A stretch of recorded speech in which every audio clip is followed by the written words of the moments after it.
So just make sure that you're not overbuying either, because there's nothing worse than overbuying. You don't know what to do with it. You know what I mean?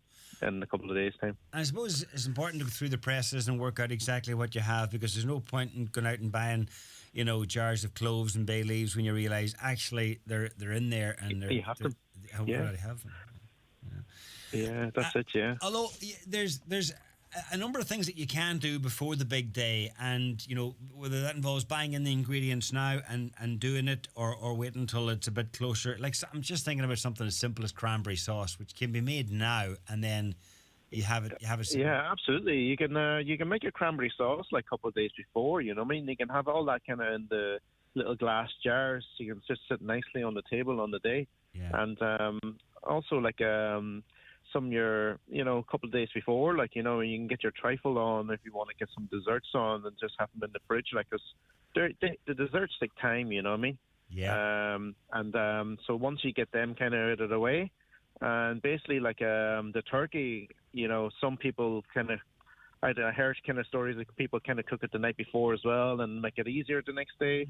But like if it's not too big, like I cook mine on the day, so I spent maybe 3 hours on cooking in the oven.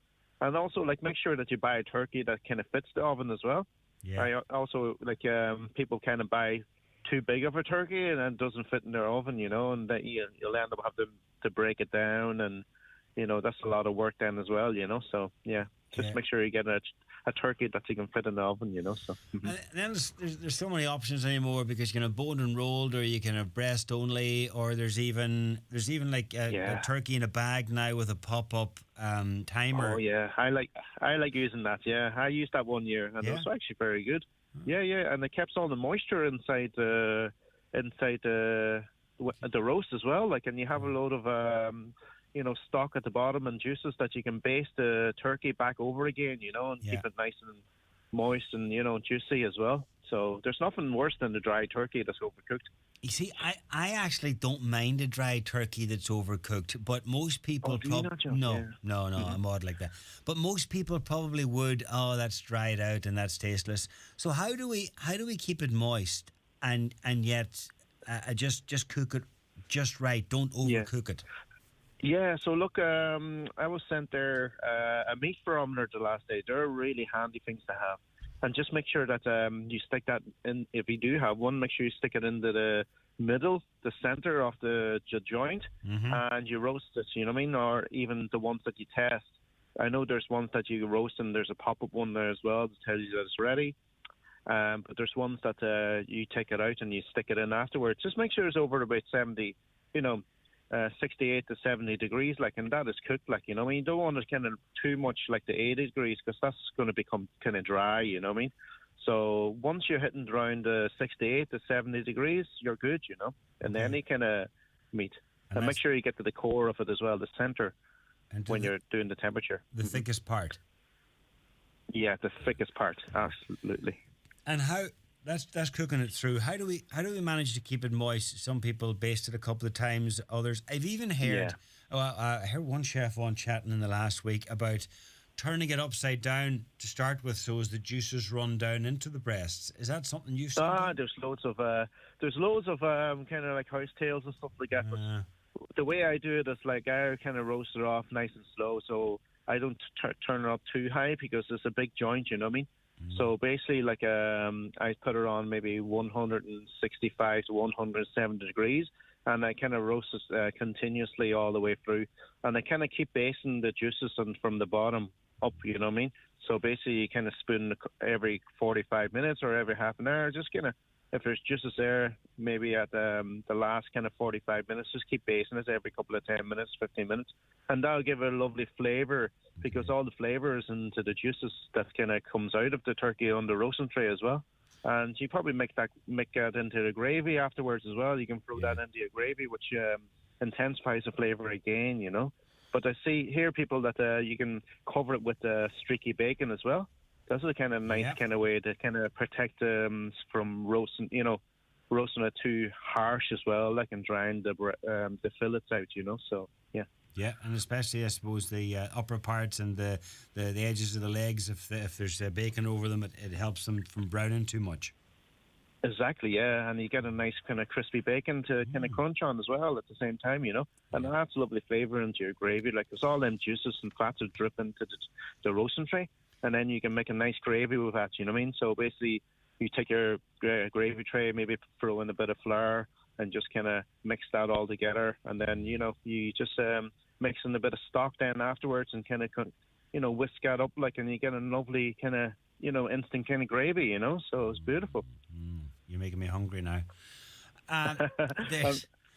There's what about the ham? Any tips or ideas? Would you cook the ham on the day or would you cook the night before? Yeah, I cook the ham on the day. So, there's 4 in my house, 2 kids and ourselves. But I know some people are probably bigger, kind of, But make sure you get a pot. The water kind of covers the ham as well. You know what I mean?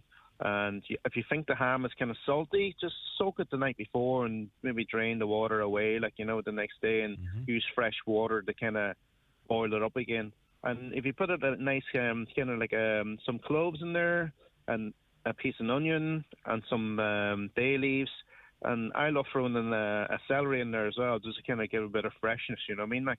And you just boil that up very slowly and just let it simmer on the boil. And it depends on the size really. You don't want to dry it out kind of too much, but you want to kind of cook through as well. But you wouldn't need to cook the ham on the day before if you kind of have enough time. Just give yourself about 3 hours. Depend on the size. You know what I mean? Yeah. So I love making everything fresh on the day. I know people kind of cook it the night before and then they reheat the slice of ham and then they kind of put it on the trays, roasting trays, and they kind of reheat it. Yeah. Yeah.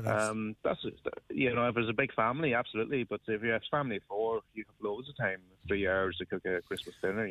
And it is all about the time, because I suppose it's important to start these things early, like the turkey and the ham, the 2 big ticket items on the day, and have them cooking early, so as you leave space then for things like your roast potatoes and vegetables or anything, stuffing or whatever you're doing in the oven, and it means that when the turkey is out and resting, that you can put those things in. Yeah, but the main thing is all the little sides. That's what takes time. You know what I mean? Your roast potatoes, your mashed potatoes, your gravy as well. If you have a kind of gravy made over and you can reheat the next day, that's going to save you a lot of time as well. Get your carrots all peeled down and you can have them all in, just kept in containers with water on them, in the fridge, or just wrap them up in the fridge and they'll be peeled, because they're going to take a lot of time. They're going to peeling vegetables and getting vegetables ready could take you 45 minutes, for a full dinner. So if you can eliminate 45 minutes out of that dinner, you can focus on the joints, because that's where the focus is. But your roast potatoes, cook it on the day. I like cooking my roast potatoes, parboiling them, first. Yes. Get them all nice and fluffy. Get them in the pan, bit of goose fat, salt and pepper, bit of garlic, and a bit of sprig of thyme. If you want, you can put rosemary in there as well, and just stick in an oven on 200 degrees, and you get that lovely roast. And just keep turning them every couple of minutes until they get lovely, crispy and fluffy on the outside. Beautiful. Delicious. Could you please ask Kwanjay, what can the slow cooker or ActiFry be used for? It's my first time in charge of dinner and I'm very nervous. I'm not sure if they would be the answer on Christmas Day, would they? Slow cooker and ActiFry. Yeah, I don't have an ActiFry myself now, but I'm sure you can do some roast potatoes in them if you want, you know what I mean? Yeah. And the slow cooker, I'm not sure, the slow cooker. You can maybe do your gravy, or maybe you can do your stuffing in there as well. Have your stuffing and kind of keep it warm in there, have it ready. Or if you're kind of doing maybe cauliflower morney or, broccoli morney, something like that, they might be nice in there as well. They'd be really good for keeping stuff warm, you know what I mean? So maybe you can do some sprouts in there as well, with a bit of lardons of bacon. They'll kind of keep nicely warm in there as well, But they kind of keep it kind of nicely turned over too. Yeah. It's all the different elements. It's all the side dishes really that can just really complicate things. That's going to take a lot of time. Yeah. So it's important. I know we all like to have all the elements of a Christmas dinner. We think that that'll make the perfect Christmas dinner, but keeping it as simple as you possibly can is hard to beat too. Yeah, it is. Yeah, look, keep it very simple. We very simply. I love Brussels sprouts. I love roast potatoes, and I love a bit of mashed potatoes. I know some people like croquettes as well, and you could stretch out to all the sides. You know what I mean? Cauliflower, morny, broccoli. A bit of Hammond's nibbles on top of them. Just loads. You know what I mean?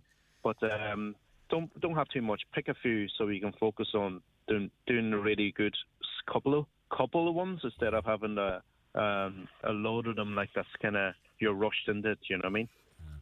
The sauces the night before to kind of get them at the start. That's a really good kind of time saver as well.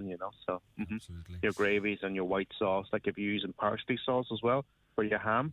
I like parsley sauce with my ham. Do you like parsley sauce? No, happy enough with the gravy over the turkey and ham. Normally, if I was having ham separate on any other occasion, it would be parsley sauce. But just on Christmas Day, I'm just happy enough with gravy. I like spoiling myself. Like I like a bit of taste of everything you see. So it's quite nice. Yeah, I like kind of white sauce and the brown sauce. You're not afraid of the elements. No, absolutely not. No, but it's only one day, and you want to get a nice kind of dinner out of it, but keep it simple. So simplicity is the key, and also and just don't overbuy too much as well, and plan it out. Planning is the huge thing in it as well, So yeah. We mentioned cranberry sauce earlier, and a texter says, is cranberry sauce hard to make from scratch? My go-to jar one doesn't taste the same. Thinking of trying it a few days in advance, of course. So it is very simple to make, and there's no comparison between a shop bought one and a homemade one. No, if you you can get a nice bag of cranberries, and just throw it in the pot there with sugar as well, you know what I mean. And just let that cook down into jam, and it's beautiful, you know what I mean? So it's so simple as well. Maybe a bit of orange juice if you like, and if you kind of orange peel as well, if you want an orange zest as well, So the zest of an orange before you kind of squeeze the juices in as well, they're lovely to go in there too, and that kind of gives a lovely spring as well, at the sauce. Yeah, and it will. Your homemade cranberry sauce could make the difference. So if there's one takeaway, then that is make your own cranberry sauce this year. Easy done, and easy stored, and easy kept. Well, listen, absolutely. You have a great Christmas, and by the sound of things, you're definitely not going to be stressing out, Kwanjay. No, I normally have a barbecue, so the next day, so. I'll stick a ham in the barbecue, John. So, so whatever. Lovely. You enjoy yourself, and happy Christmas to yourselves as well, and everyone in the station. Same to you. Thanks a million for chatting with us. I'm tasting merry and bright notes, a blast of seasonal spirit, a hint of crisp winter morning, a bouquet of candy canes, a cherry red nose of reindeer, a body of Christmas pudding. Go full-on festive with rustic reds and wonderful whites from just €8, all part of Centre's Christmas wine sale. Enjoy it sensibly. Hello there. Christmas is the perfect time for saying thank you. And what better way than to give a Harvey's Point gift card. Available from the hotel on 07497 22208 or from harveyspoint.com. It's the gift that keeps on giving all year round. A Harvey's Point gift card. Hake and Dublin Bay prawn chowder, grilled trout with pak choy,